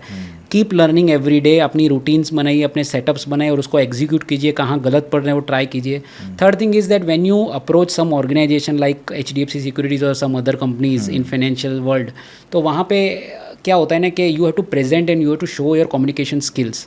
तो आप ऐसे नॉर्मल नोवाइस ट्रेडर की तरह आप बात करोगे कि भाई ये मेरे को अच्छा लग रहा है, ये ले लो, ये स्टॉप लॉस, ये टारगेट, तो they will not entertain this type of approach. They only need your आपका कम्युनिकेशन कैसा है, वॉट एवर यू से आपका बैक्ड बाय द एविडेंसेस होना चाहिए कि आपका ये व्यू है, what you think in terms of probability. Nothing is confirm in the market, nothing is guaranteed. ठीक है ना. एक प्रोबेबिलिटी के तौर पे आप ये सोचते हो और क्यों सोचते हो इसके पीछे एक एविडेंसेस होना चाहिए. हम टेक्निकल्स में क्या बोलते हैं कि if you get 6 evidences out of 10 as a bullish then you should talk bullish. आपको जब कन्फ्यूजन होता है कि यार बुलिश भी मिल रहा है, बेरिश भी मिल रहा है, कौन सा ट्रेंड बोलूँ. करेक्ट. तो इसका एक ही इलाज है, 10 इंडिकेटर डालो. 10 में से 6 बुलिश बोलते तो बुलिश बोलो और 10 में से 6 बेरिश बोलते तो बेरिश बोलो. नॉट ओनली बोलो but act like that also.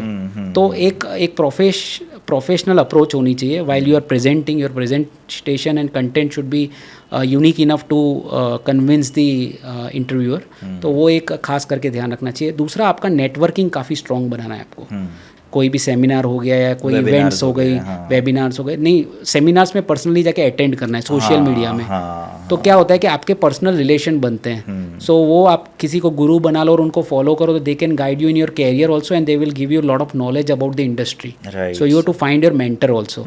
तो वो भी काफ़ी हेल्प करता है। Okay. और कभी भी जब हम स्टूडेंट्स के लिए खास करके एडवाइस है कि भाई हमने तो ये सब सीख लिया है, अभी हमने ये करेंगे और हम मस्त पैसा बनाएंगे और इतना पैकेज मिल जाएगा कंपनी में, ऐसा नहीं। जो प्रैक्टिकल नॉलेज है वो मेन नॉलेज है। आपने कितनी भी थियरी पढ़ी हो, but if you don't have experience तो कुछ भी काम का नहीं है। तो for getting that practical knowledge you have to enter into that organization. Either you during your learning और during your studies you can take internship in the financial institutions. वहाँ पे आप एंट्री लेवल जॉब भी ले सकते हो, Okay. Irrespective of the pay. कभी क्या होता है ना, सबकी एक्सपेक्टेशन होती है कि मेरे को 20 लाख का पैकेज चाहिए, 25 लाख का पैकेज चाहिए, 50 लाख का पैकेज चाहिए, अकॉर्डिंग टू मेरा यूनिवर्सिटी अच्छा है। बट सबसे पहले आपका लर्निंग सीखने मिल रहा है आपको, वो ज़्यादा इंपॉर्टेंट है। If you are getting an opportunity as a initial early जो जॉब होती हैं, जो बेसिक लेवल की जॉब्स मिलती हैं, तो वहाँ पे आपको एंटर कर देना चाहिए। 1-2 साल वहाँ पे काम करो, लोगों से सीखो, एक्सपीरियंस लो, फिर आप अगर कैपेबल हो तो आपको उसी ऑर्गेनाइजेशन में या तो और ऑर्गेनाइजेशन बहुत ही अच्छा रोल मिल सकता है। Ultimately they have to shape their career in this way. और एथिक्स स्ट्रांगली फॉलो करो। Work ethics we always expect, reliability, discipline and ethics, this 3 things are always followed by the financial institutions. और वो हम हमेशा expect करते हैं। जैसे ही professionalism आपका बढ़ता जाएगा, अच्छा रहेगा, that will help you in your career ladder. तो वो एक आपको अच्छे से ग्रो करना है। And keep learning, be always become a student of the market and keep learning. और सर लर्निंग से एक बात आती है, अगर ट्रेडर्स नए एंटर हो रहे हैं तो उनके लिए कोई आपके पास बुक्स आपने अगर कोई पढ़ी हो या उनको रेकमेंड करना चाहो तो जैसे मैंने एक बताया कि ट्रेडिंग के लिए एक अच्छी बुक है कि stock trade like a market wizard by Mark Minervini. तो वो उनका एक काफ़ी अच्छा है। बाकी टेक्निकल एनालिसिस फील्ड में मिस्टर जॉन मर्फी का नाम काफ़ी फेमस है। Technical analysis explained. The another famous author is mister Martin Pring. ठीक है, तो मार्टिन प्रिंग का जो टेक्निकल एनालिसिस का बुक है वो भी काफ़ी अच्छा है। जॉन मर्फी है, विलियम और नील हैं। अगर आप कैंडल स्टिक पैटर्न सीखना चाहते हैं तो स्टीव नीसन है। ऐसे ही Elliott wave point and figure के लिए मिस्टर हमारे यहाँ पे इंडियन एनालिस्ट ही है मिस्टर प्रशांत शाह की पॉइंट एंड फिगर एनालिसिस के ऊपर है। तो बहुत सारी बुक्स अवेलेबल हैं, you can go through it, you can also watch the videos and go through the blogs and articles of various. तो जो भी अच्छी इन्फॉर्मेशन जहाँ से भी मिले उतनी खींच लेनी चाहिए। बट ये जो बुक्स मैंने बताई वो एक आपको थियोरेटिकल नॉलेज के लिए काम आएगी, लेकिन जो आपको मैंने अप्रोच सिखाया ट्रेडिंग में, राइट वो आपको प्रैक्टिकल वर्ल्ड में एंटर होने के लिए ये फॉलो करना पड़ेगा। Okay, thank you so much sir for sharing this books का जो आपने रिकमेंडेशन दिया।